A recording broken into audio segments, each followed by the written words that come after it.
আলহামদুলিল্লাহি রাব্বিল আলামিন।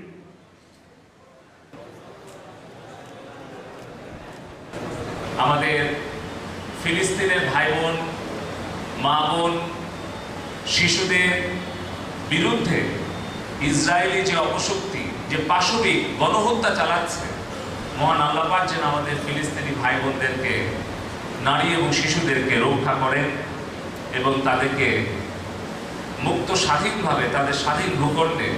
মর্যাদার সাথে বসবাস করার তৌফিক দান করেন। দোয়া করবেন মাননীয় প্রধানমন্ত্রী শেখ হাসিনার জন্য, যিনি বাংলাদেশে 560টি মসজিদ কমপ্লেক্স নির্মাণ করছেন, আমাদের মাদ্রাসা মসজিদে ইতিহাসে সর্বোচ্চ বরাদ্দ দিয়েছেন এবং আমাদের এই হাজী সাহেবদের হজটাকে সুন্দর, সহজ, স্বচ্ছ প্রক্রিয়া করার জন্য ডিজিটাল হজ ব্যবস্থা এবং হজের সকল কার্যক্রমে উনি নিজে তদারকি